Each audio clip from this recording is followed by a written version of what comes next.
Okay. Oh, and Did the books look good? Yeah, they do. And I get to talk about how both of my kids are named after books too. Did you move that? Yeah, but it's 0.5. No, I meant the stand. Like it looks closer, I think. Yeah. Yeah. But if you look in the window, it's Okay. I have the thing on 0.5, not 1. Whatever so you want to do. You're like whatever. I trust You're you. like it's whatever you say is I trust. I have to like figure out, my hair always gets caught underneath. I like put it behind my ears. No, so do I, because it gets, and then like I always have like one stray piece. I have to remember not to wear earrings next time, because that's actually. Is it hurting? Yeah, it actually is. It is annoying. Okay, I've got my. Okay, I think the mic is perfect. I don't know why. 2, right? Hello? Yeah. Okay. All right. I feel like, oh, so much better. Yeah. Yeah. Good. Perfect. Yeah, I just, not that it like was before, like where I felt like I couldn't hear myself at all. Like I could hear myself, but it wasn't. Oh, like, I forgot to show you before we get started. Yeah, I have to show show me. you something. Hold on. You're gonna love this. There goes all my water. 592-817. Okay. Hold on. Wait, was the t-shirt the surprise that you wanted to tell me about? Yeah. Okay. Okay.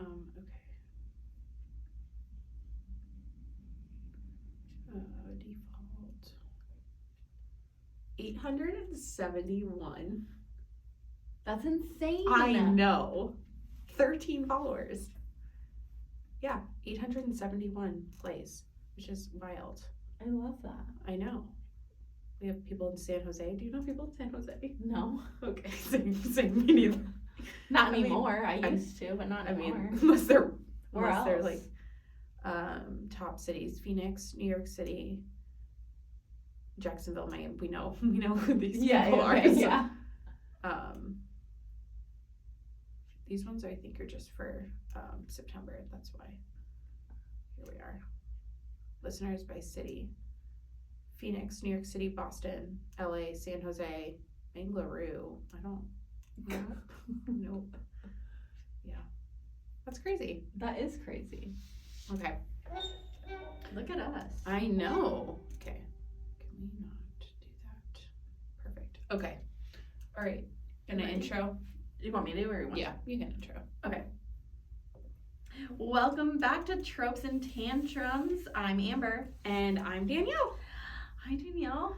Hi, Amber. I'm really excited for us to talk. We have not done mom personal life Content. content. In a hot minute. Or talk about it in a little bit of time. And so it's like funny. this is exciting. I told you that these are super popular episodes, but I mean, I get it. Like it's a little bit more personal. and I feel like, and here's the thing, I had actually never listened to book podcasts like pre this, and I still, like, I'm being honest, I don't.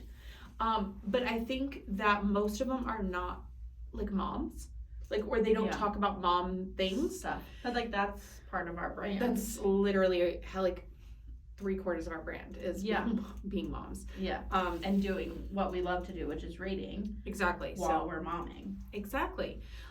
So I'm excited. Plus, we've also tried to record this episode like 95 million times, because every time we go, if you're unfamiliar, we talk a lot, and long-winded people here. And I feel like this one is always like on the back burner, which is so funny because we also didn't start out recording this one either.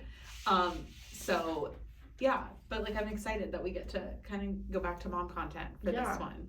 Me too. So for this episode, a little backstory preview, whatever you want to call this, summary. We're going to be talking about books that we love for our kids and that our kids love. Yes. And then we're going to go into some mom things as well. So yeah. I'm excited. Okay. Do you want to start? Yeah. Charlie doesn't cheat. I love Charlie to death. I love my Char. My Char. She doesn't sit very long for a book. She likes to pick up a book and like open it and like read it herself and just go, Mama book, Mama book, Mama book. She likes drawing in books too. Oh yeah, she loves specifically my books. But yes. But Dallas, he is getting more into, he's in preschool, so he is more into like the reading aspect of things and like wanting me to read a book to him every night. We're finally getting to that age where it's like he wants it every night, and I love that. So like my favorite thing to do is buy these 5-minute storybooks. Oh yeah. Because it's got like 7 to 10 books within and you know how one long book, they're and they're not exactly. So we've got a ton of them. Mm-hmm. We've got a Bluey one. We've got a Daniel Tiger one. We've got Mickey Mouse. We have like a Christmas one. You know what's funny? You said she loves to draw on books. I think this is one that she's drawn in. As I'm staring at the cover. Because y'all, there is nothing as a parent that a toddler. Yep. There is nothing. And a crayon. There is nothing more frustrating as a parent at bedtime than when you pick up a book and you realize that the book is 900 pages long. Oh my God. And you're like, please no. So tired. Please no. And then you start like kind of like skipping pages a little bit. They're like, wait, what about that page? And you're like, oh, I don't know that page. So yeah, no, 100%. And it's very funny that you said that because it's actually opposite for me. Charlotte does not like to be read books. She does not like to, I mean, really? I guess that tracks since it's like Char and Char. It's like the same. Same vibes. She does not like to sit and be read books. She is getting into like reading books herself, but like that. Not me sitting there. Eloise, on the other hand, loves a book. Loves to sit down and have me read her books. It's like her favorite thing, but we're gonna talk about that. So, but yeah, so the ones that I've got out right now are some of Dallas's favorite. His all-time favorite is The Very Hungry Caterpillar. That's a great one. He loves it. I mean, he reads it to me now. Oh yeah. I mean, it's an easy one for them to read. And my parents actually just took him to the puppet show. I actually saw that. I keep getting ads on Instagram. Yeah, my parents, they loved it. It was like 45 minutes. You got Very Hungry Caterpillar, you got Brown Bear, and one other one. And then you got coloring sheets, and so he brought home like a stack. Did they do the meeting with where they met the caterpillar? I don't think they did that. I didn't get that report back. I mean, I feel like you would know if he had met the caterpillar. No, I don't think that happened. I did see, that's what I keep seeing on Instagram. I mean, I keep seeing the tickets for it, but then I kept seeing like people like meeting the caterpillar. But no, I don't think you would have known. You would have, Dallas would have for sure told you had he met. Like, I just feel like that would have been like a very big highlight for him. Come home and said that. No, but he loved the show. He like has coloring pages that he like. Oh, that's so fun. This is Brown Bear. I was thinking I'm gonna color him purple. I'm like, cool. I was thinking about taking the girls because I kept seeing the thing, and I was like, is it really that good? Like, my mom said it was actually really cute, and it was like perfect for Dallas. And so it would be perfect. No, and it would be perfect for Eloise and Char. Okay, all right. So then he obviously likes that. Then he likes the Little Blue Truck books. The 5-minute storybooks, like every time we go to Barnes, I'm like, can I get a 5-minute storybook? Or he finds like something else. Yeah. Chicka Chicka Boom Boom is another one favorite. Hot fave in our house too. But he just and then Love You Forever is a classic. I cannot read that. I cry every time I read it. Then I actually have 2 copies. One copy was gifted to me. Well, this copy was as well, but this copy is it's written in as well from a family member that Alex's grandma, who unexpectedly passed right before we had Dallas, and she read this book to Alex. You're gonna make me cry. Sorry, Alex, but when he was a kid. And she was wonderful, by the way, just like separate notes. Also, if you don't know, Danielle and I related by marriage. Yeah, she was wonderful. I miss her every day. But my kids have a great guardian angel. And so his grandma's sister gifted me this book and like wrote a very sweet message. So I keep this one up from Dallas. Yeah. Because it's very special. But I grabbed it because it was like a quick. It's very funny. quick side note. Yeah. I actually, for my baby showers, did not do cards. And I did books. You did books too? I did. That's shocking. And if you are looking for something that's a little bit different, but has a very, like, I don't want to say like high payoff. That's not like the right way to say it. It's a great way to build a new mom's library. And it's honestly, not to say like I keep cards sometimes, depends on who gave the card, honestly. And like, I don't want to be like a jerk or whatever. If you're like listening and you're like, just, actually keep the cards. It depends. But the books that I got for the girls at my baby showers, it is one of the most, like you said, one of the most special things to pick up a book and see a message, because they all pretty much wrote in them. They didn't just like sign their name. It wasn't like a yearbook. They wrote messages, and a lot of times it was books that their kids loved. Yep. And that was so special. We just had one of the ones that the girls have been loving was gifted by Vance's aunt. And Vance has a very special relationship with her. And it's very sweet. They're just very sweet to have, like you said, to have the messages in there, and just like to like show and to show the girls. I wish this author would have done for Love You Forever would have done like a girl version as well, or like the second book where her son becomes a girl dad. Yeah, you know what I'm saying. And let's make the cover pink. Obviously change everything, but make it a girl version. I think that would have been like a really cool. Sweet. Yeah. But I think this author had a son, so I think that's like why. Yeah. But yeah, so I would have loved that. I would love that for Charlie, and I mean, I would love that for your girls. Yeah. Or girl moms in general. Yes. But Dallas, so something about me is I used to teach preschool, and then I was in school to be a teacher.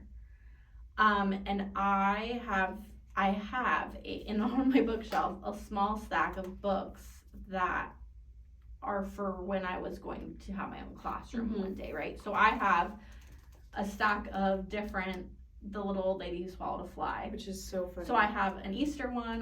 Do you have the Arizona one? I do not. Oh my gosh! I have to find it. You need to. We just went to story time at church, and they read the Arizona version, and it's like there was a coyote who swallowed a cactus or something, and I think I've heard of it. I'm so definitely gonna have to find it. But I've got like a back to school one, first day of school, Easter. I've got just different ones. And Dallas loved, like, he's discovered the pile, so now he like only wants to read those. I have like the Three Little Pigs from the Wolf's Point of View. He is obsessed with that little. Is that the one? Stack. Is that the one with where it looks like a newspaper? Yep. I love that. I love it so much. Yep. So yeah. What kind of books, does Charlotte like to read herself? And what does Eloise like for you to read to her? So here's the thing. If you don't know, I'm a homeschool mom. And we are now she's in kindergarten, and she's very smart, very intelligent. And I also went to school to become a teacher. But you just don't realize how hard it is to teach someone how to read. Like, because you just don't think, like, you don't think about, like, there's a point, like, because I think I started reading at, like, 4, maybe. And I just, like, you just don't think about it. So we are currently in the throes of learning to read. And so it's become like a thing, like, like sounding out words and all the things. So she's very much reading a lot of like little reader books where she can I'm learning to read. And so she's, learning, what words and whatever. But she has not been my like sit down and read girly. Like even when she was like younger, like it was like, 'cause people are like, oh, read like a book to your child like every single night. And like, she just wasn't that girl. I sang to her every night and she went to bed. Eloise is very much that girl. We cannot go to bed sans book and without singing Twinkle Twinkle Little Star every night. So Eloise's favorite books, the Llama series. We love Llama. Big Llama girly. Specifically Llama Nighty. Ooh, Dallas' Llama lost her tooth. We have quite a few of them for different holidays and whatnot. She has also now discovered Llama Llama Wakey Wake. So we read Llama Llama Wakey Wake as we are going to bed. It doesn't track 100%. Not at all. But I have loved it. I think that there's something so understated about, because you said that now Dallas like reads those like books to you. Yeah. And like, yes, it's like memorization, but like I think it's the cutest thing when they sit down and they like now like reading it. Like, so Dallas, because he goes to school. Mm-hmm. His homework every weekend is I'm a reader. So Mhm. they send him like a half slip of paper. Yeah. And it says like, I'm a reader. I read blank. So you fill in the blank of like the book you read. Yeah. And then you and then you put like my mom, Your or person, whoever you read. Well, one night he picked that book. Mm-hmm. The night that we do homework. Yeah. And he picked the Very Hungry Caterpillar. And I put Very Hungry Caterpillar.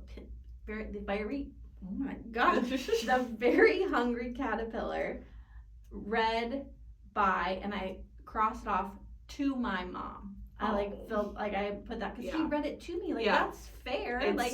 I didn't. He read like that was also one of Char's favorite, and she used to one of my favorite words that she ever like learned was salami. And so she would say salami lami, and it was my favorite thing. So I would make her say it 900 times. It was my favorite thing. So big fan of Eric Carle as well. Oh yes. Brown Bear. Mm-hmm. Big, because girlies are, Eloise specifically is a big animal girly. Huge animal girl. Chicka Boom Boom is also on ours. But her the ultimate favorite is Barnyard Dance. Oh, that's a good one. Barnyard Dance is a constant, full-blown reads it to me. Full-blown. We are actually doing a Barnyard Dance themed birthday party. Oh, I love that. She was really excited. I told her. Not that she like fully understands. She's going to be 3 next month. But big animal girly, specifically farm animals and also giraffes. Fun. But she also does, she likes watching animal documentaries. It's like a thing. She put on, apparently Netflix now has a live gorilla cam. So she was watching the gorilla cam yesterday. She loves baby animals specifically. I'm sorry, I was over here going, oh, well, Disney Plus has that great. We watch them all. We watch them all. I've now incorporated them into homeschool, which is really great because that is tracks. That's a great tool. It's been so good because we're doing like around the world, and so we're doing 2. But like March of the Penguins is a great documentary. So great. So Eloise is a big animal girl. So basically any books with animals, she loves them. One of Char's favorites is Dragons Love Tacos. She loves. We have that book. So cute. You know what? I didn't bring it. That one is that's a crowd favorite at my house. We also like Diggersaurus, where the trucks are dinosaurs. Interesting.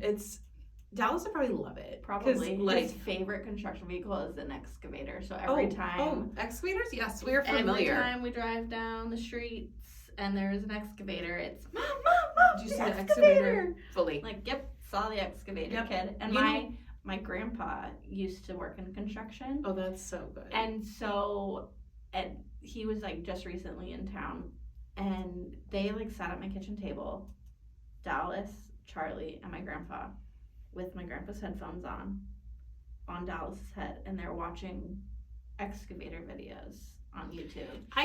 And my grandma's sitting there going, "This is what your grandpa does." Oh, it's perfect. And I was like, oh my gosh, all day? And she's like, yeah, all day he sits there and he watches construction videos, like them just moving dirt. And I was like, oh my gosh. Y'all, I had never thought, as a mom, I would know the things I know from my kids. Because let me just tell you, Blippi and the Excavator song. I'm not a huge fan of Blippi. No, neither my kids are, but I cannot. No, and now it's like a different Blippi. It's like a new Blippi guy, and he was not the old Blippi. It's like a whole thing. Well, Blippi became a dad. Well, yeah, and so like he stopped like doing the full Blippi things, and so now it's like a different guy, and so Char like she doesn't like him anymore, so it's fine. Because Char was more into Blippi than Eloise was, which is stellar because we like got to cut that off. I wish. But the excavator song, I had just had never in my wildest dreams ever thought I would know what an excavator was. My literal wildest dreams could not. But Especially for being a girl mom.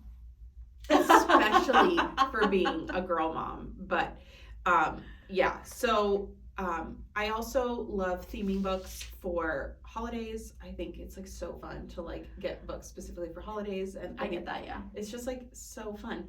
So we get to like bring out like for Halloween, like we're gonna bring out like No Room on the Broom. Oh, that's and, a good like, one. Like all the fun things. We have like the little blue truck. We have like little blue truck Halloween. Yeah. There's a Christmas one that we have that lights up like a Oh, Christmas how tree at sweet. the back. Like, I love that. yeah, no, I try to like get his favorite ones like a little bit Themey. Yeah. I love putting them up like to decorate for like the holidays and stuff, and like we read them and all the things. He's got, see, I tried the whole bookshelf thing with Dallas. I mean, my whole house is a bookshelf, so It like doesn't work. mm-mm. And so he has 2 baskets and he just stacks them in there. Yeah, I'm like, whatever, dude, like that's if that's fine. I'm like, I'm tired of you just like I know. This is I know. better. I You're know. 4, like you're figuring it out, like we'll Yeah, figure it out I know. together. Also, because I told Amber I was gonna say this, but like both of my girls are book themed names, which Yes, was yes, always, yes, which they was are. always, which was always the plan for me, is because Eloise. So I have Charlotte and for Charlotte's Web, and then I have Eloise for Eloise at the At the Plaza. plaza.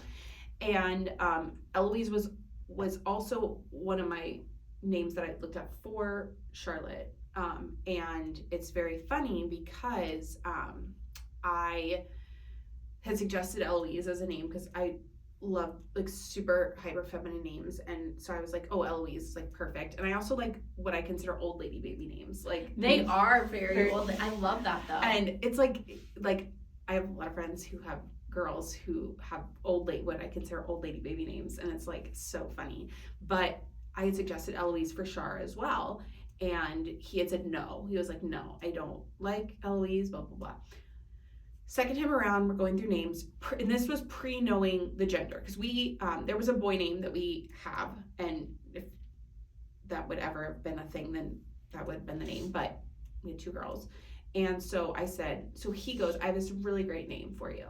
When we were talking about, because we could not agree on a second child name, and that was like we didn't really have any.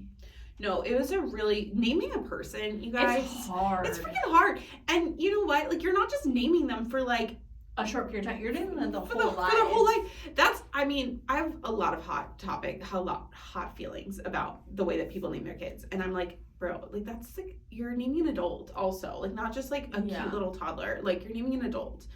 And so he was like, I heard this really great name. I think you would really like it. And he goes, what about Eloise?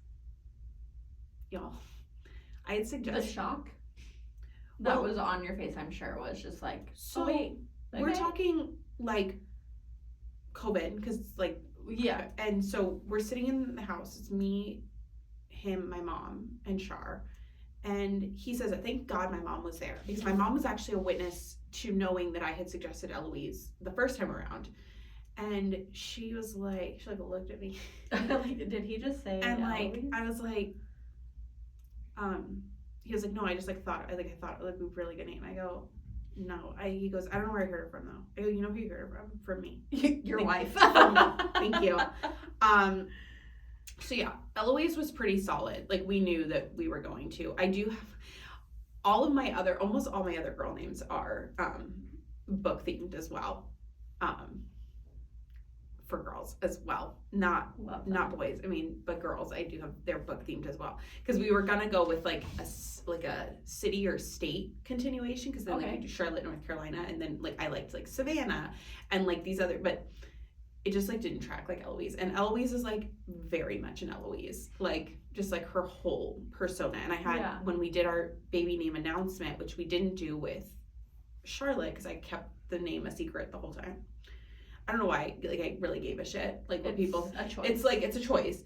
But like for Eloise, like I didn't, because I wanted to enjoy it, because there's like very few things that you could enjoy, especially in 2020.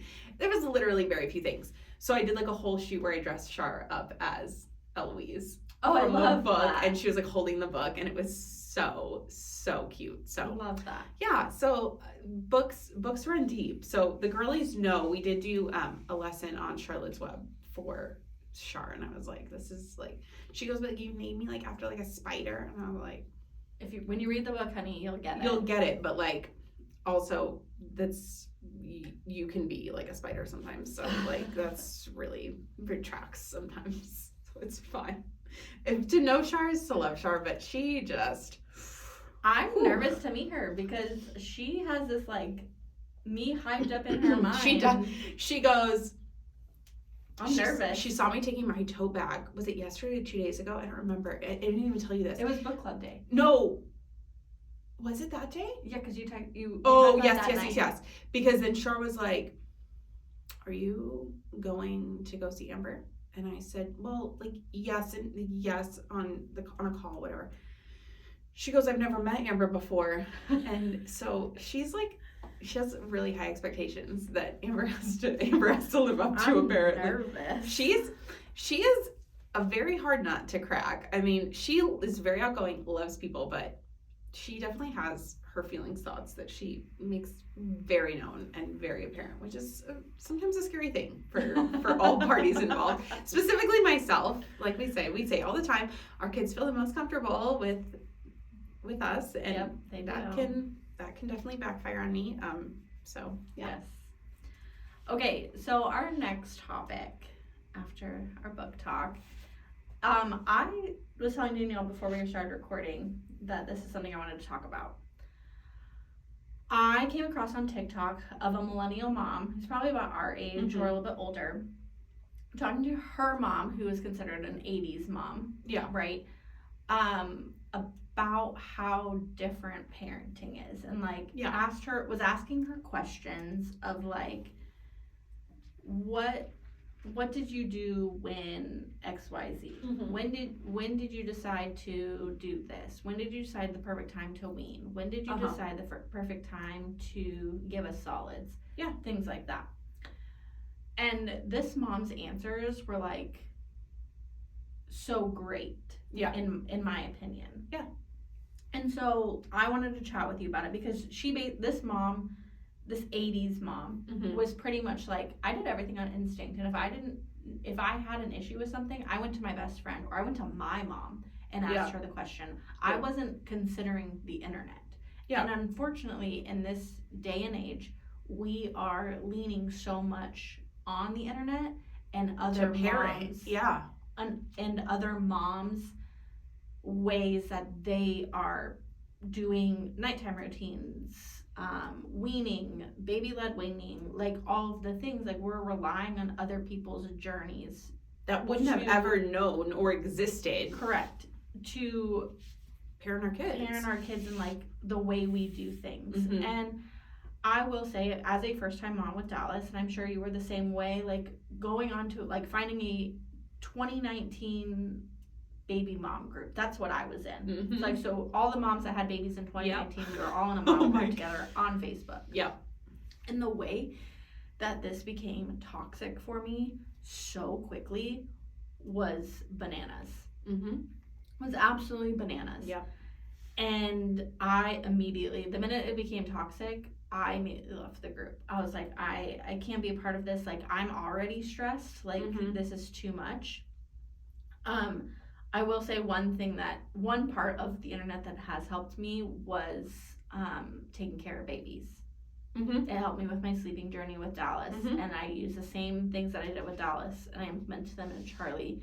And knock on wood, my kids never had a sleep regression. Never, like, we didn't have a lot of issues with their sleep as soon as I started like implementing those taking care of baby things that I learned from her courses. And so like that's one thing I always recommend to new moms is that. Does it work for every new mom? No. But every baby is different. Yes, and that's one thing you have to do as a new mom is listen to your instincts. Listen to your instincts. You know what's best for your baby. And it's funny that you said that because we talked in between recording episodes. So back in 2017, end of 2017, because I found out I was pregnant, literally 6 years ago next month, which is freaking wild. I found out I was pregnant with Dallas Labor Day weekend in 2018.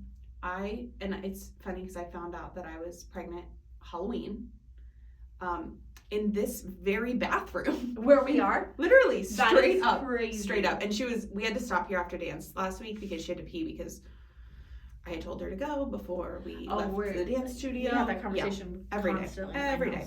So then she's like, I can't make it all the way home. Literally, we live like 10 minutes. Like, it's not far. So I was like, fine, we're gonna stop. So we stopped here at This place. at the Forum, and she peed here and was like in the same stall. It was wild. It was like such a freaking weird deja vu moment. I was like, this is funny. Nuts. So back in late 2017, early 2018, I was doing mascara, or now Saint Beauty.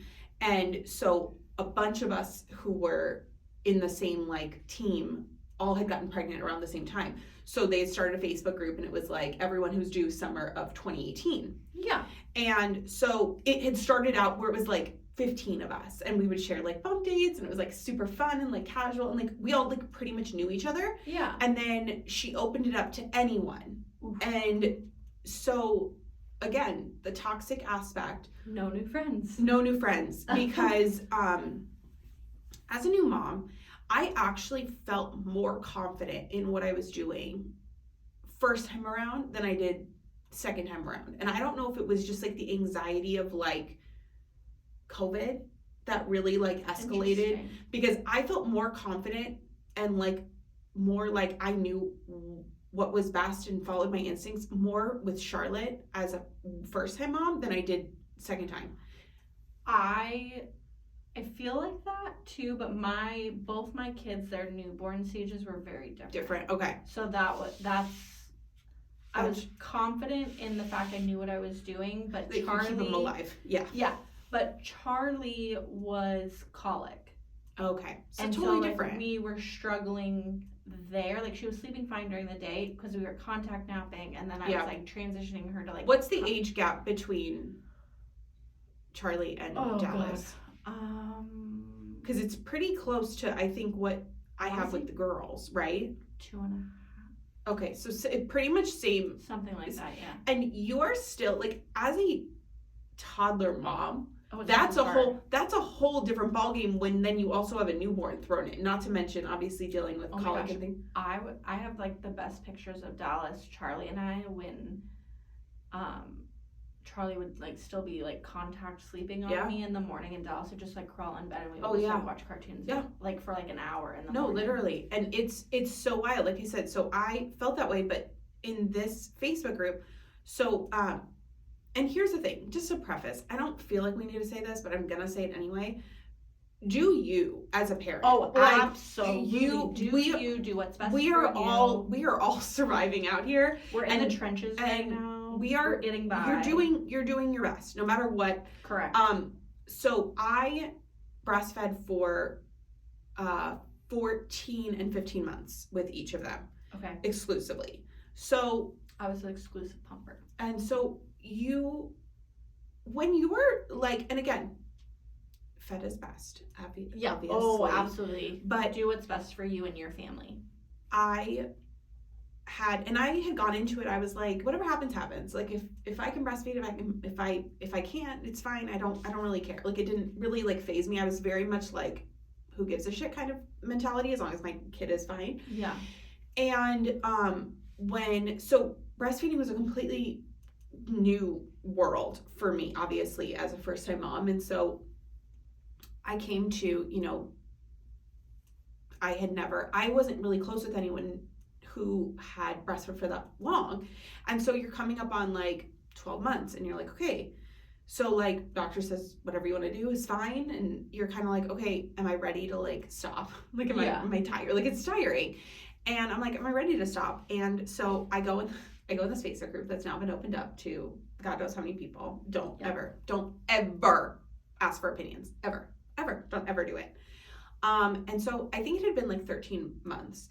And I said, hey, I'm looking into transitioning my firstborn to not like weaning her. And like, what is everyone's like process for that? Like, as far as how are we doing that? Because honestly, I actually took a blogger that I had met when I was a fashion blogger who then had kids, just like all of us did around the same time. Yeah.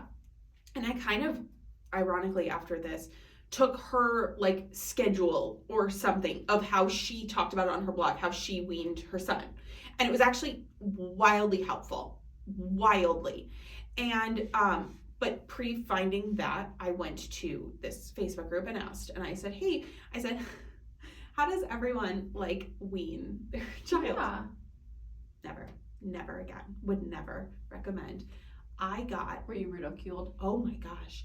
And I had literally said I had breastfed for 13 minutes. Like, it's not like I was like, It's like Game of Thrones.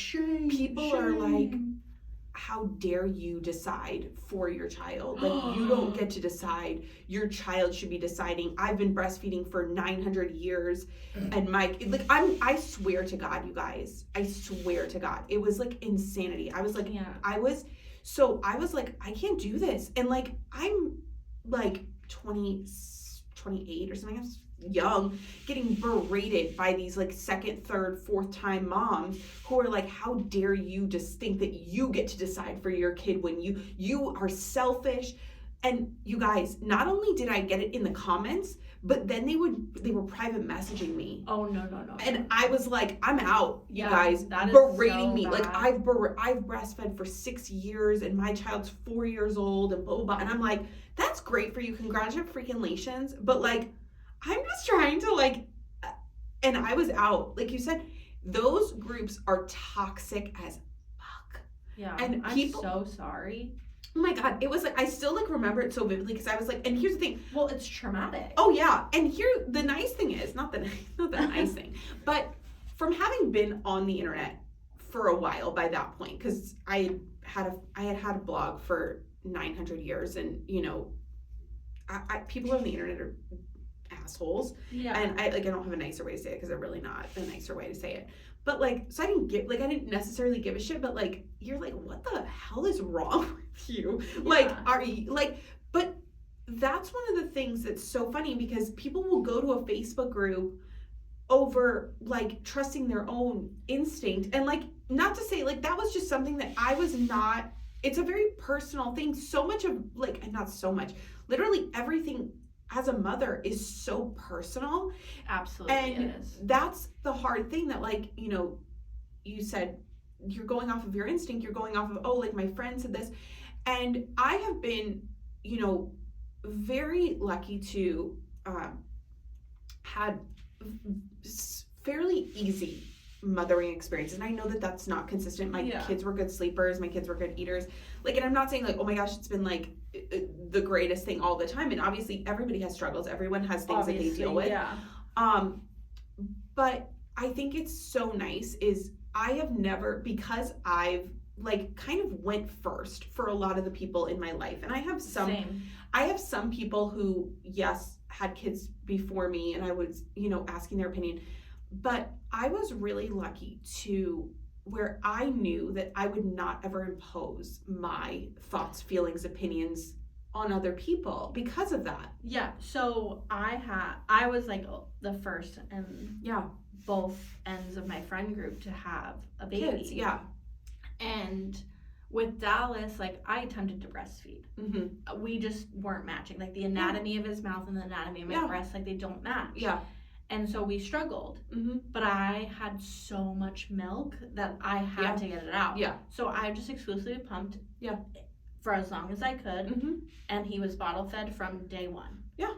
And I dried up about, I want to say like somewhere between 6 and 8 months. Mm-hmm. And that's when I dried up. And we just used what we had in the freezer. And then he was formula fed once we were through the freezer. And then with Charlie, I was breastfeeding in the hospital just fine. Like we were killing it. I was like super stoked. Yeah. All the things. And then I'm not going to share it. It's on, I'm just not going to, something happened and I was like, I can't do this anymore. Yeah. We're going to pump again. Yeah. Because again, I had I was very fortunate and I know some moms aren't. And But I was very fortunate to have A good supply. a good supply. And again, I dried up between 6 and 8 months, which is fine. Yeah. But again, we used our backlog that we had saved up, and then she was formula fed for the rest of the time. And my kids took to milk very well. Oh, good. There was not an issue, which I know that's not lucky for everybody. Yeah. But that was my journey. But when I have friends who come to me and they're like, hey, how did you do this? Or how did you do that? I go, well, this is what worked for me. Yeah. I've also had friends who've done it this way. Like, that's how this is what worked for me. It may or may not work for you, but give it a try. Like, you never know, right? And if it doesn't work, like, go back to the drawing board. If you want me to be a part of the drawing board, I'm more than happy to help you. I have a friend, who's also family, but she's like one of my really good friends, and she's in the process of weaning her son. He just turned 1, and she texted me and was like, hey, like, how did that weaning process go? And I was like, well, remember, I exclusively pumped. Yeah. So there was no weaning, and I naturally dried up. Like, I didn't have to force myself to stop. Yeah. She's like, well, I'm just worried how painful it is. And I was like, well, from what I've heard from a friend who did have to, it doesn't feel great, but I know there's like homeopathic ways to make it feel better, right? And so I'm like trying to like give my best advice in a sense and help her through this journey, because I know it's not going to be easy, right? No. So I'm like, I don't know. And the funny thing is but I would never shame somebody for the way they want to do things. And it's funny because, so with Shar, I became, obviously, it was really hard for me to wean. Not physically. I didn't have any physical pain either time because my body was just ready. Like, because it's 14 months. I mean, 6 to 8 months. I mean, these bad boys did their job. Like, and that was the thing is I was very lucky, and I was like, you know what, like, my body was just ready. I naturally, like, I did it over the course of months rather than super quick. And, you know, my body just was like, okay, we're done. And that's fine. And it was fine. It was more of an emotional process, I think, for me. I feel like that's going to be for my friends. And it's just like, it was more of an emotional thing. Because like, that's my baby. And for me, because literally exclusively breastfed from day one, and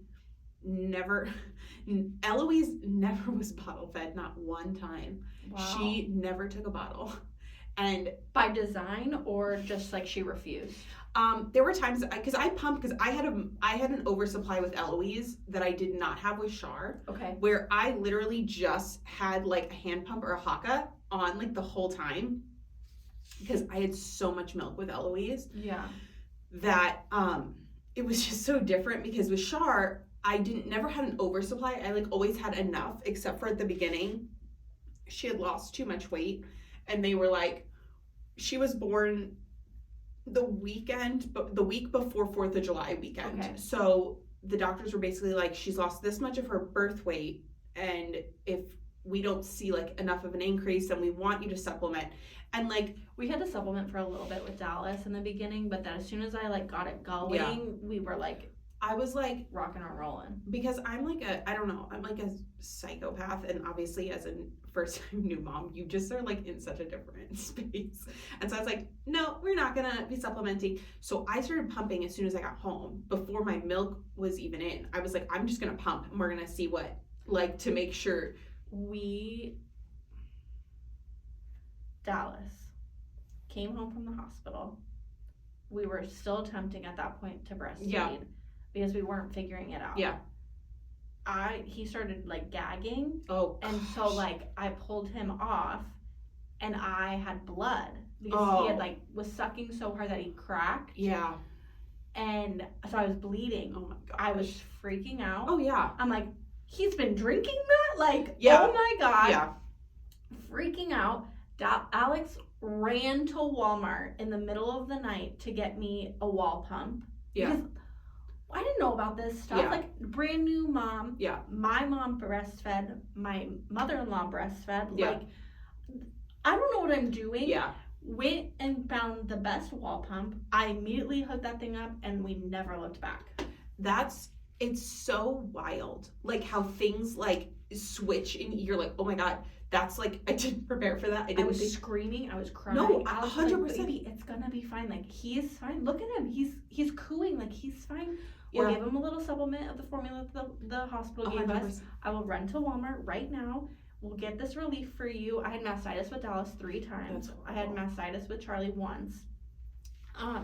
But I do not recommend mastitis to anybody. No, and the funny thing is as soon as I got home, I started pumping, like, okay, we're just going to start feeding her bottles. So Char had bottles from within 3 days of being born. Okay. So she, and scared me because then I'm like, people are like, oh, it's going to be nipple confusion.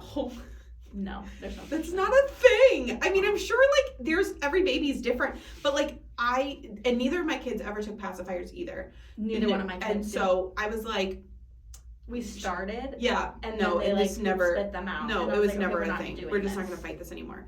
But yeah, so Char had bottles, which was good because I did work some of the days during the time that she was, little. So after 6 weeks, yeah.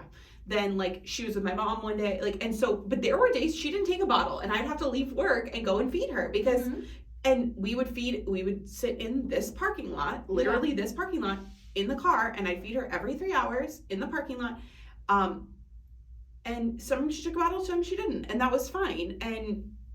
But Eloise, Shara had a little bit of trouble with as far as latching goes, like in the hospital, because it's like such a new experience. Like it's like you're trying to figure out how to hold them, and you're like, what's comfortable for you? And then the lactation consultant, you're just like, I lost all shame, and like it's such a wild thing. Like God. Like you're just like my mother-in-law being a nurse, and I mean I truly hope she's listening, but because like she's a saint, because she would, if I was like having any issues with because both my kids are C-section, so I have a C-section scar, and like. I would like feel something and like, can you look? Like, can you? And I would just.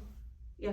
You lose all shame as a mom. It's very funny. Like you just like don't care. I had my mom, the first time I had Dallas, I was like refusing Alex to let him see me, help me like change my own diaper. Like I was like, Mom. Yep. And she's like, okay, babe. And then she's like, I'm not gonna live with you in your house, right? But my mom is like in there like doing everything to help me feel clean, and you don't even prepare for it, because I had prepared for Eloise to also struggle with nursing. Yeah. I was prepared for too, so I was like, we're just gonna pump. Straight up, I had her immediately latches 8 for 45 minutes. That was my Charlie. They were like, well, when she's done, then we'll like move you. But like, she's like, and I was like, she's still like, I'm not going to stop her. No. And so, yeah, completely different. Like I said, never once and I pumped. So like I had a supply, like I had a big back supply, but she just never took a bottle. And that was, like I said, we breastfed for 14 months, I think it was. And I love that for you. It was so great. Like it was such a positive experience. And I know that that's not common, which I'm so grateful for, but like never thought that was gonna be me. Like just never, like in my head, like you just don't think about those things as a mom. And here's the thing, I took a course with Char for breastfeeding. I actually bought a course, and it was wildly helpful. And I sent that to friends of mine, and I was like, who were like, hey, like I'm trying to breastfeed, but like it's not working, or this and that. And I'd be like, hey, if it doesn't work, it doesn't work. Don't stress yourself out over it. It's not worth it. Stress yourself out. But I said, if you want to continue to try, at least, I said, this course helped me with Char. You can check it out and see. They have all the different like holds and the way that you can like latch and all the things, and it was very helpful for me, but it might not be helpful for you, and that's okay. And it's funny because we have become so, not in like obviously we talked about you at the taking care of babies course, which obviously a lot of people speak very highly of. I loved it. But the internet has become such a place of like shame, because I can't even, you guys, and it's kind of wild to say it out loud, but I I exclusively breastfed both times, didn't essentially, beyond just that first week with Char, didn't struggle, And I can't say that on the internet because then I'm shamed where people are like, how dare you make other people feel bad? And it's like, Correct. Why can't I share my truth? You share yours, why can't I share mine? And it's the same thing, again, if this is not With meant basically this anything. was not meant to be triggering, but I didn't struggle to conceive either. I didn't either. And I can't relate, and it's hard because you can't say that. Like I'm saying it out loud. I mean, with Dallas, he was a complete surprise. Well, like, yeah, that was Char as well. We weren't trying. Like we weren't even. I mean, we literally reconnected January, started officially dating in February. By June, July, we were moving in together, and by September, I was pregnant. Like we had just started dating. Yeah, that's how fast that moved. And so he was a complete surprise. Yeah. With Charlie, we were like, okay, Dallas is going to turn 2. Let's start trying. Yeah. And I was getting like blood work done, and I found out I was diagnosed with PCOS, and I was like stressed about it. And my doctor was like, the faster you can get pregnant, the better. Like dead on. Yeah. He put me on Clomid and got pregnant with Charlie immediately. But like I never had the moment of struggle, which was honestly, it was nice.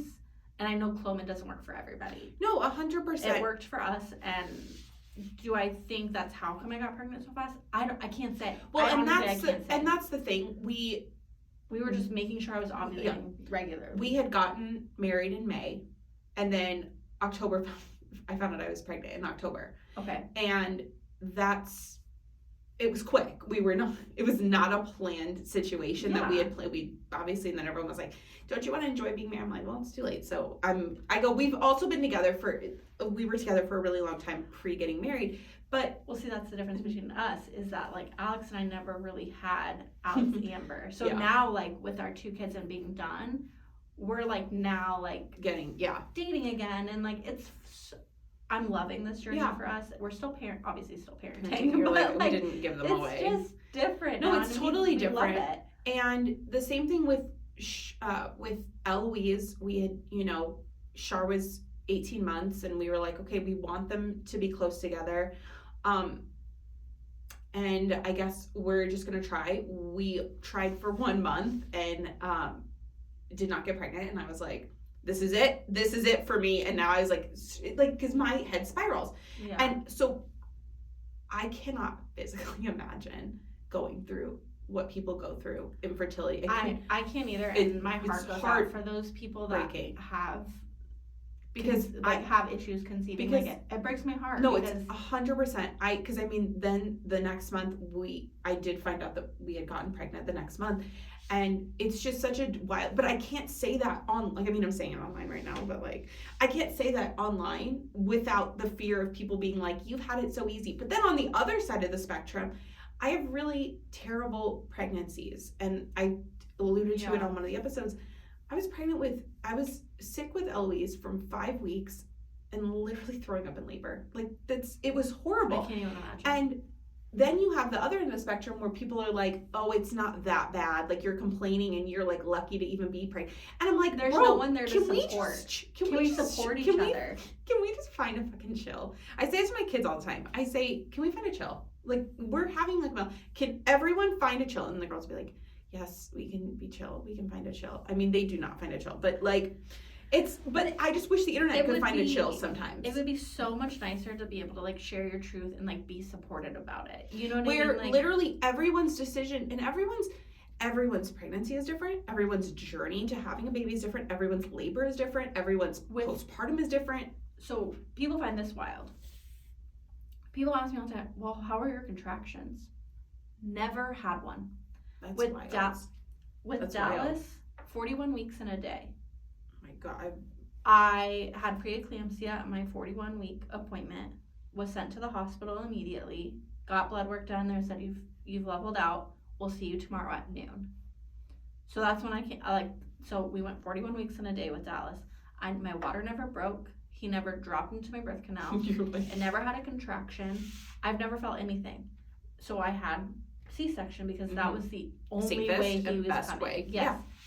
And with Charlie, I was like, why that whole thing was so traumatic for me, like going to the doctor every day, like what is it, once a week towards at the end of your Yeah. pregnancy, Yeah. and they're checking you every day and going, you're not dilating, you need to be doing XYZ. I'm like, I'm doing all those things, what do you want from me? Mm-hmm. Well, you're not dilating. I'm like, I don't know what to tell you.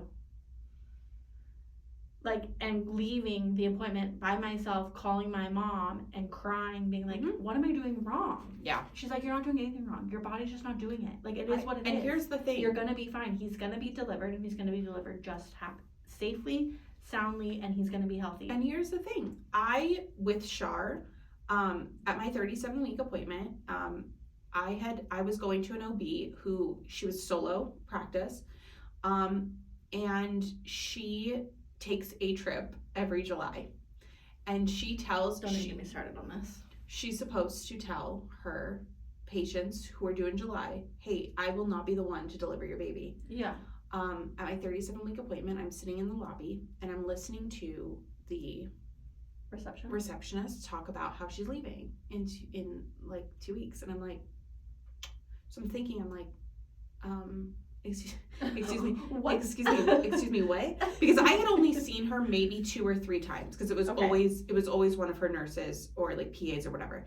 And I was like, so we get in there and she goes, so I hear that you didn't know that I was going on the trip. And I was like, she's like, they're supposed to tell every one who books an appointment, because she was referred to me by multiple people who had her as a doctor previously, and they're like, they're supposed to tell you when you like book your first appointment if you're due in July, like because obviously you know that you're due in July. Yeah. They never told me, and so 37 weeks, I'm like, Bryn, first baby, I'm like by myself, because it was like, because those appointments, if you're unfamiliar, you literally like go in there, it's like 2 minutes long, and then it's like check you and then you leave. It's like such a waste of time. Yes, like, and no. Like if you have, obviously if there's issues, but like if you have a healthy pregnancy, like it's like you're going in there, you're like, oh, all right, thanks. I just drove here for nothing, because I was driving like 25 minutes for these appointments. It's not close. Yeah. And I was like leaving work, whatever. So it was 37 weeks. It was in the morning. I go there. She tells me this, and I'm like, I don't. She's like, so basically, here's the options. Like, it's either gonna be me or it's gonna be someone else that you don't know at the hospital. And I'm like, okay, perfect, stellar. So she goes, let's check you. So she checks me. Membrane sweeps, doesn't get consent for that. Oh my God. And I'm like, she's like, we're gonna just see if that worked. And I was like, traumatized, fully, like, I was like so painful, trauma, like now, because now I'm dealing with, my doctor might not be here. I have no words. Straight up. And I left, called my mom, hysterical, and I'm like, can I like switch doctors like right now? Like 37 weeks, like I'm hysterical, because I'm like, I don't know what to do. So I go back to work. I'm like full shaking. And they're like, and my parents were like, go home. Like, just go home. You are not going to be working today. And Nicole and I actually went. She took me to get a pedicure that day. And she was like, you just need to like calm down, because that's like so traumatic. And it was like, it was horrible. And my parents were going out of town that day, and they were like, don't have the baby this weekend. I'm like, try your best. I was like, okay, cross your cool, legs. perfect. Sunday night, we had gone to Florentino's to eat. So delicious. And my water broke outside Florentino's. And I was like, holy shit. Like, 37 weeks and 4 days. And I'm like, is she like okay? Because like 37 weeks, like technically was still full term in 2018. They still considered that full term. They do not consider it full term now. They consider 38 weeks to be full term. Correct. And I was freaked out. I was like, oh my God. So like went home, took a shower. I know you're not supposed to, but like took a shower, and I'm like trying to process, like, I'm not in labor. I'm not having contractions. My water broke. I'm going to have a baby within 24 hours, regardless of what happens.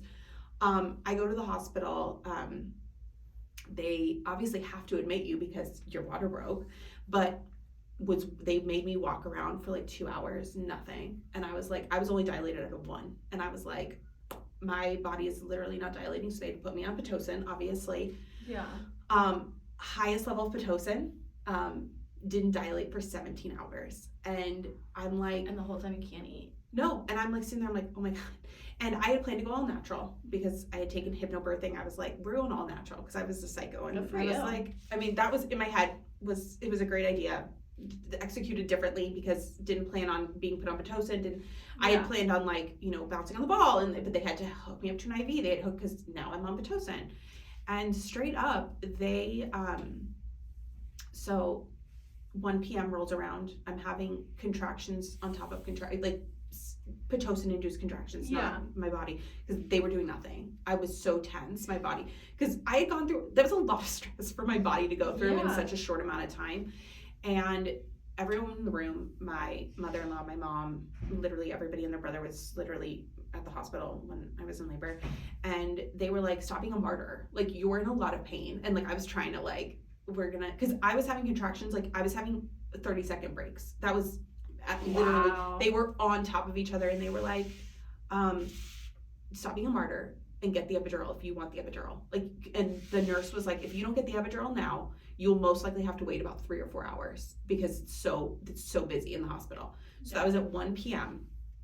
They call in to get, and I'm not a needle girl. Like it freaks me out. Can't get draw blood, nothing. I've gotten a lot better having since have kids, but so they brought in to give me an epidural, and I fell asleep for the first time in like 26 hours.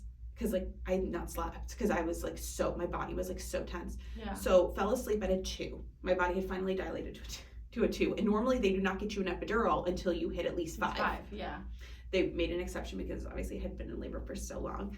And so went to sleep, woke up 2 hours later, I was at a 7 because my body was so tired and a lot of people had told me if I get an epidural, then the contractions would stop.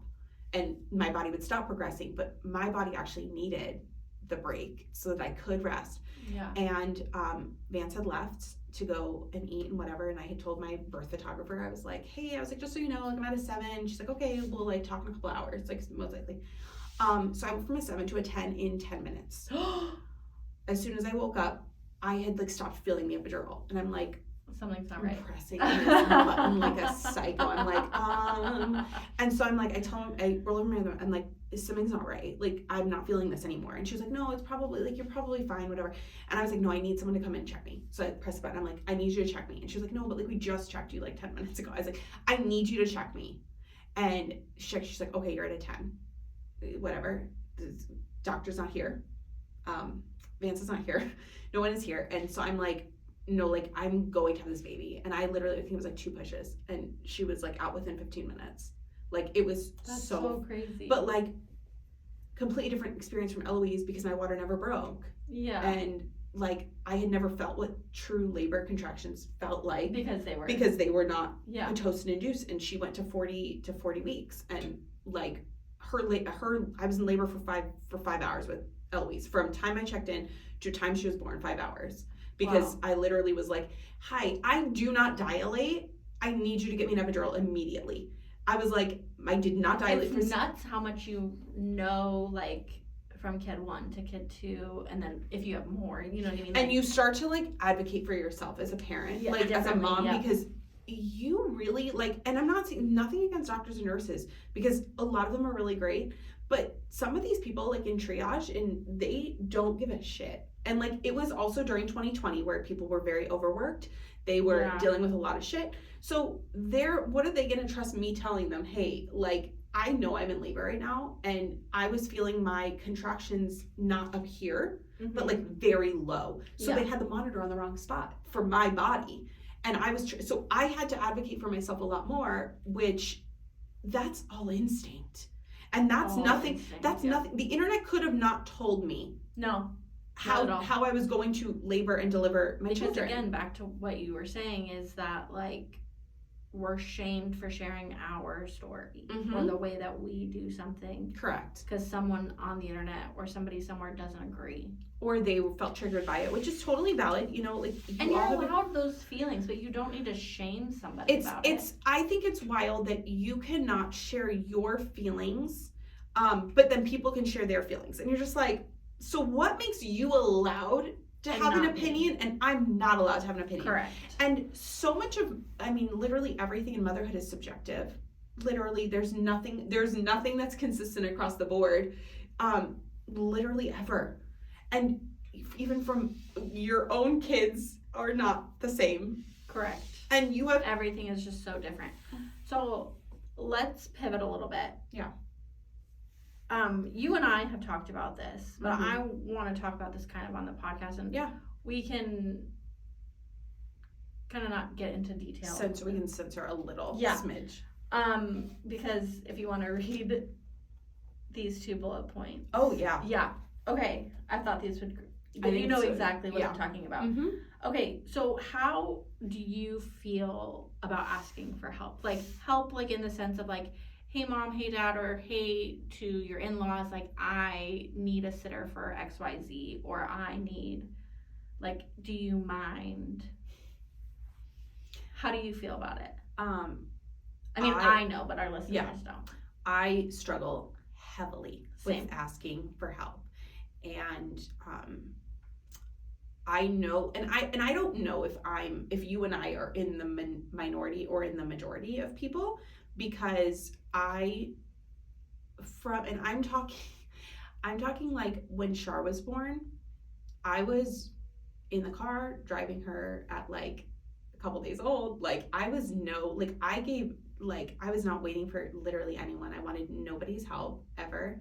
And that was the way it was. I just didn't, and that has since carried on since I can say I've gotten a lot better.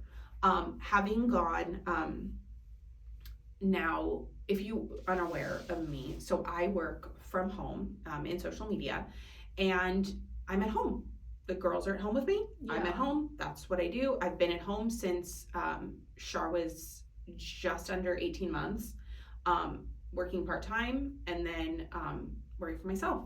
Yeah. And Char used to come everywhere with me, and that was it. I didn't ask for babysitters. There was no date nights. There was no, like, it just wasn't a thing that I didn't feel comfortable with it. And I don't, I'm being completely transparent. I have a lot of trust issues with people watching my kids. And I'm not going to say I blame the internet for it, because I know it comes down to like a lot of my personal anxiety, but Yeah.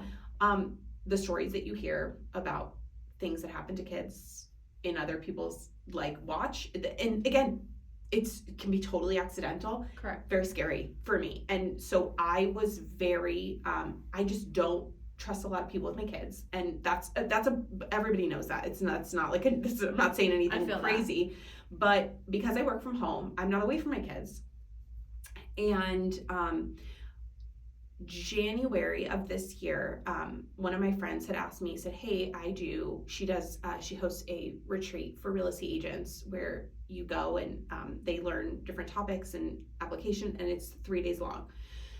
So she called me in January of this year and said, hey, I know, because everybody knows, like I said, it's widespread that the girls are with me all the time. Yeah. And she said, hey, I know the girls are little, but she goes, I'm hosting this event in Kentucky. I would love for you to speak, because you're obviously very valuable. You're very good at what you do. I would love for you to come and speak. She goes, I know they're young, and I know you have not left them, because at almost 5 years old, Char was not 5 yet, but she would have been 5 in June, and this was happening in April. I know you've never left your girls more than a night. Yeah. And I was terrified to leave them. Like almost cripple anxiety of thinking of leaving them. But I knew I had to for my own sake. And was very scared, like, what if something happened and I couldn't get back in time? Like, what? Like, there's so many things that were constantly swirling. My parents were like, hey, we'll watch the girls during the day. We got it. And again, very type A, very crazy. It's fine. I've accepted that's who I am. It was really hard for me. And I made my flight at like 5 a.m. So I would leave in the middle of the night and I would not have to say goodbye to them because it was just not a thing I could do. Because even putting them to bed the night before, it was very hard. And Char's 5. She's never been away from me for more than one night. That's like 5 years is a really long time. Like you don't think about 5 years being a long time, but it's a really long time. And I just recently went for the second time, not across the country, thankfully, just hours, but it's getting easier. It's getting better where I'm feeling less stressed about asking for help and like being like, hey, I'm just not good at voicing like that I'm struggling or I need help or I need a break. I just don't, I feel like for me, and again, this is not shaming literally a single person. I'm talking specifically from my own personal experience. I feel like it's like weakness. Like I'm like, I can't handle it. I can relate to that and I can understand that. And like, I can't handle it. And I'm like, no, but like I have these kids, like I need to be able to handle it all the time. And I have to be on. I always have to be on. And I am always on. And you guys, that's so draining. And I am so grateful that I have people in my life who offer, who say, hey, can I help you? Because here's the thing, I'm not good at being the one to say I need help. It's just not me. And it's just never been me. And like I said, I've gotten a lot better. But it also comes down to my personality. That's who I've been my whole life. I don't want help. I want to, if I can do it myself, I'm going to do it myself. Because I don't want to waste time. I'm like, absolutely. If I can do it, I'm going to do it faster. I'm going to do it better. I'm going to know exactly what I want to do. And my stepmom actually said something to me before I had left the first time. And she said, we are here to help you with the girls. You are the best mom for them. We are not going to be their mom, but we are going to do the best that we can to fill in where it needs to be filled in. My mom and my mother-in-law say that to me all the time. All the time. And it's funny because I don't, one of the only things that I've felt comfortable in my life, like the one, and like I've tried a lot of things. If you know my story, you know I like have done like 900 different careers and done all the things. The one thing that I've always known is my calling has been being a mom. From the moment that they put Char in my arms, I was like, this is what I was meant to do my whole life. And not that I didn't want to be a mom, I've always wanted to be a mom. But until they put a baby in your arms, you have it's like you can breathe for the first time. And you're a completely different person. And and it's the wildest feeling. And I tell people who are pregnant, who are my friends, and I say, you have not a single, like you're excited to be a mom.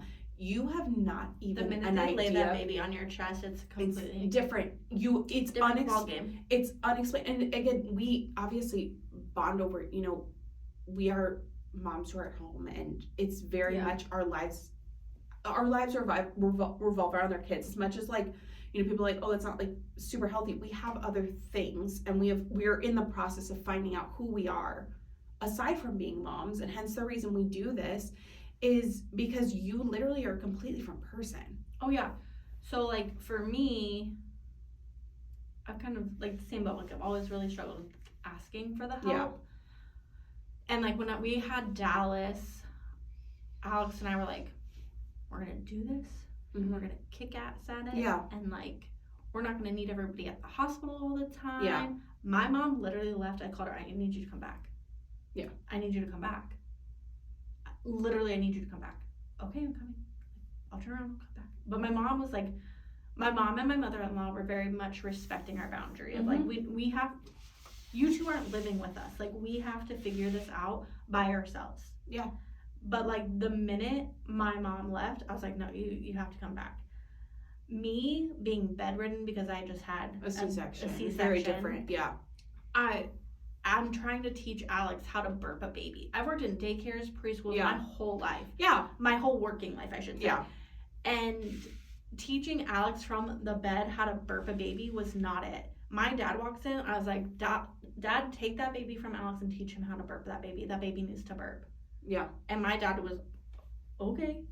And it's very different because obviously, you had a C-section, so you didn't have a choice. Like, No, you had to literally, you had to ask for But help. then, not even then, Alex, we came home from the hospital. 2 days later, Alex left for a week for a work trip. And my grandma moved in with me to help me take care of my son. Yeah. And me, right? Like, Mhm. that was the first time I had bathed by myself. And, Yeah. like, that was the time, like, I started to, like, get my strength back a little bit. Because we spent 3 days in the hospital. And, like, for some short time, like, Alex was, like, helping me shower and, like, making sure he was washing my hair properly. Because, like, it hurt to lift my arms above my head and, like, all of the things. He learned how to shave my legs to my knee, like, because I was like, I can't take it anymore, and it was so helpful. But I have learned over the course of, because of C-sections, like, being a little bit easier to ask for help. But I always feel like, especially when I need a babysitter, because Alex is also working and, like, I need something, or there's, like, a conflict, I'm like, I always feel bad. And both my parents and my in-laws, they both say, like, you never have to feel bad about asking us to watch our grandchildren. You should never feel bad about that. And so, like, I'm very thankful that I have my parents and my in-laws close by, that they are so helpful and they want to help. And, like, my kids have had sleepovers at their house. You know, they allow us to have date night. Like, we go on vacation with my in-laws and my parents all the time, and they help with the kids. And it's, like, it's so easy, but it's so hard sometimes to be like, but you have a life to live too. Like, you've already raised your kids, and now you are living your own lives, right? As a married couple again. And now here I am going, I need you to watch your grandkids, by the way. Like, that sucks. Like, I feel guilty about that. You've raised me for 18 years, or you've never stopped raising me, because they'll always be my parents. And that will always be my home. But I finally have gotten, I think I've said this before, and I know I've said it to you personally, but, like, this year has been the hardest year for me personally, and especially as a mom. Like, I had this breakdown, and Alex literally picked me up, what is wrong? And I'm like, I can't do this anymore. I don't know if I can be with them all the time anymore, like, because I'm a full-time stay-at-home mom. I do have a job, but it's strictly from home. Like, I don't go anywhere, and it's easy work. But I was struggling, and he was like, why aren't you saying anything? I was like, I don't know who I am. I am mom. I am wife. I am no longer Amber, and I don't know who Amber is anymore, but I can't be both these people. I need to figure out who I am again. And he's like, then let's find you a space where you can do that. So I started the Bookstagram. I started going to the gym again. You texted and was like, hey, let's do this. Perfect. Let's do this. I love this outlet. I joined 2 book clubs. I've got one with some of my girlfriends, and I've got one with Danielle, and we've got a third in this podcast. Like, it is so nice, and I have never felt more myself. And my sister just said this to me, and even Alex, and I love my husband. He is amazing, and he is my best hype man. He tells me all the time, I could not raise these kids without you. I could not do this life without you. You are literally the best thing that's ever happened to me and us. Like, thank you for everything that you do. He tells me daily he tells me this. And I love that about him. But my sister is even like, from the time you've had your meltdown or breakdown, I guess I could say, to now, like, you are vastly different, and in the best way possible. Like, you've grown so much, which is amazing. You look so much happier. You're thriving, like, and it's so nice to hear those things, because you don't think them about yourself. Correct. No matter how. I'm my hardest critic. I'm my hardest critic. And it's funny that Amber says that, because I also have gone through probably the hardest year of my life, as now having been a mom for 5 years, and the beginning of the year was much harder. I dealt with a lot of professional things that had happened that had fallen out, and it was a really and I haven't, like, talked about this publicly, and I'm sure anyone who knows, it's your story, and you just, no, 100%. You can share what you want. very much, if you knew me, my career took very much a backseat to being a mom, which is totally fine. And I've spent, 5 years navigating what that looks like, because that changes every week. That does not. Every week is so different. And I dealt with a lot of professional fallout at the beginning of the year, and it was a really hard time to navigate, because I'm not gonna say people fucked me over, but I'm not gonna say that. If you know, you know. If you know, you know. And I was like, I've worked really hard to get here, and I have nothing to show for it. In my head, that was where I was at. Was nothing. And so when I took that trip, she called me the day after I found out that some things had happened, and so it was very much a timing thing that was like very orchestrated well, and it was like a value thing, because like you as a mom don't always feel valued, which is funny, because these people need you to live. No, literally. But like they're also like in that phase of their lives, because like our kids are very similar in age. And they're in that phase of life where like they don't realize all of the things that you do for them. And it's very different, because do they say thank you? Obviously they say thank you, because we're over here raising kind human beings. And Shar is now at an age where she's learning more. Like, she's a very like emotionally charged human, as much as she is. We've talked about that, And so she sees it, she says thank you a lot more, and it definitely is sporadic, and she's like, I love you so much, and like, you're the best mom ever. She says it very frequently, which I'm very, I love that. It's so sweet. And it's something different. It hits you differently when your kid looks at you, and like Dallas says this, he'll like caress my face a little bit, and I love you, Mom. And Eloise, I know. Eloise will grab my face both in her hands, and it's so sweet. And your identity cannot be defined by other people.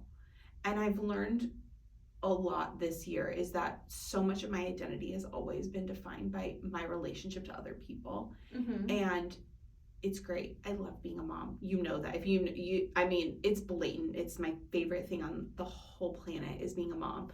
But it's this year has been hard to navigate so much change and so much, just a lot. And you have those moments and you're like, I can't do this anymore.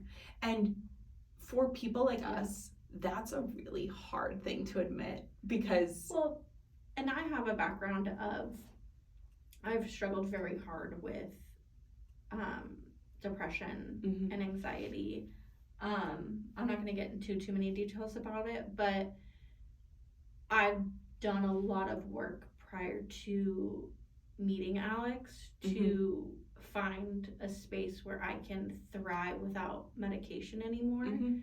And so to fall so far this last year back to a space prior to me doing all of the work was very hard on me. You feel like a failure. And I fell back into the routine of like, put that smile on your face and pretend everything is working, but inside you're literally dying and you don't know which way is up. You're like locking yourself in your bedroom every day, like as soon as your husband walks in the door and you're like, I'm out, like good luck, I'm gonna go crying in the shower, crying and silently trying to cry in bed, and like Dallas is banging on I can hear my mom, Dad, let me in. Like it's a very different space to just be in, like mentally. It's so hard. And it's not talked about enough, because thankfully people have become more open about postpartum anxiety or depression, but those things don't have to happen the 2 months after you have a baby. They can happen over 2 years after having a kid. They can pop up. The things that you're completely changed, and you're trying to navigate who this person is. When you're looking in the mirror, you're like, I don't know this person. Who is she? And also Amber and I are around the same age as well. And when I used to joke with one of my friends that like when we were 30, it was gonna be like we were gonna have this 30 was gonna be like different, and like you were gonna be like you had it all together all the time. Oh my gosh, I thought it was gonna be Jennifer Gardner. Oh my God, yes, and that was gonna be my life. I was 100%. dating a professional hockey player. I was working for a magazine. Like that's you were what I like thought my life a was bad gonna be. bitch. Yes. And here's the thing. Doing the Thriller dance. And you know like, what?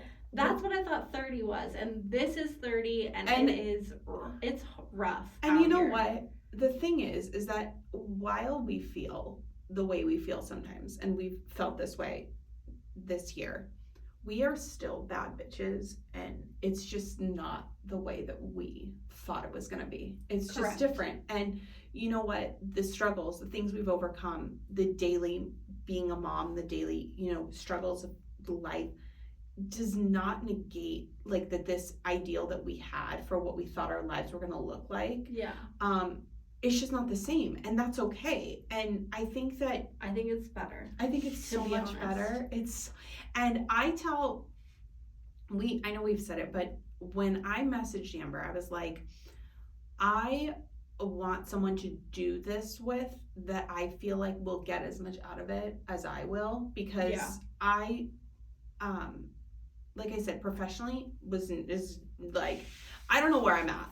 Like if you've listened this long, I don't know where, like, I don't know which way is up right now. And like, for me to admit that is really fucking hard.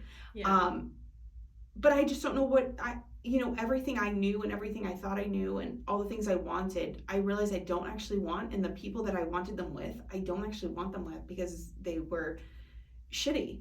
And you don't know that until people fuck you over. And I'm slowly like learning this. So like I have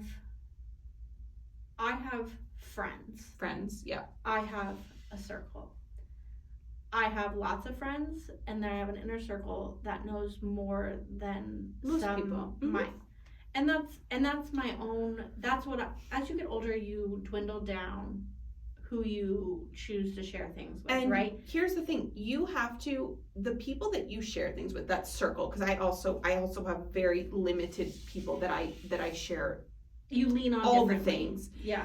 And you learn that there's like trust, and you can trust the big circle of friends, and you're like, oh my God, like This is the greatest thing ever. I would call you to help me with whatever. Yeah. But that trust is so different when you're in this small circle and you're like, holy shit, like I trust so differently. Oh yeah. So in my inner circle, I have a friend who also she's got 2 boys. Mm-hmm. And again, around the same age as Dallas and Charlie. We spent like, oh my gosh, half a Sunday with them. Mm-hmm. And we just let the kids run. Yeah.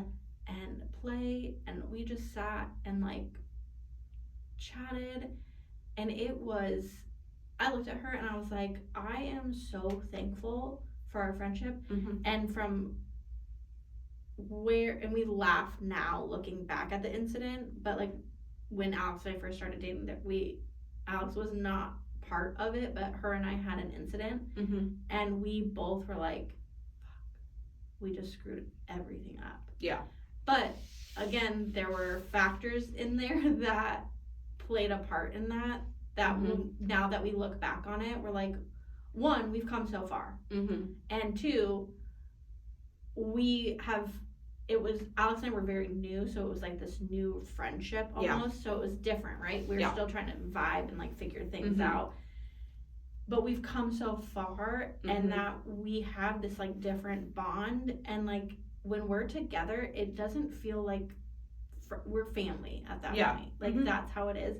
And I'm starting to learn is that when people want to constantly like bring up your past, like I don't have a pretty past. I don't. I lived in a very dark time for a very long time, and I could have done a lot of work not to live there. Yeah.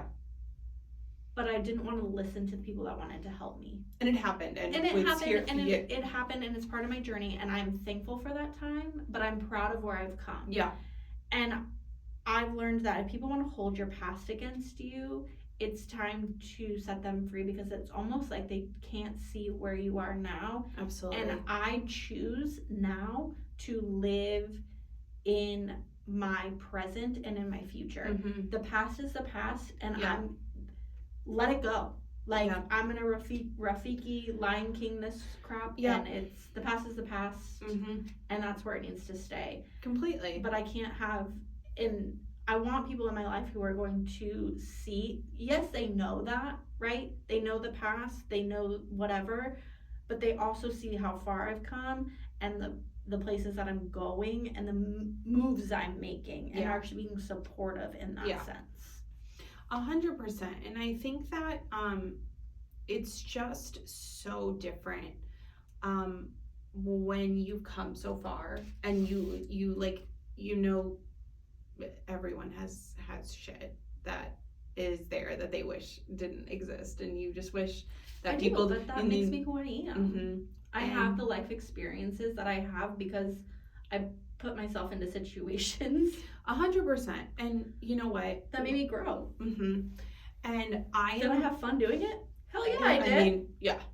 I feel so grateful that we were able to connect on the level that we have. Absolutely, me too. It's been one of the greatest things that, like, obviously has come pre this podcast. We had literally never met in person. We've been in the same spaces. But we've been in the same spaces, which is nuts. Obviously for years. Multiple times. Because multiple times we've been in the same space, but we've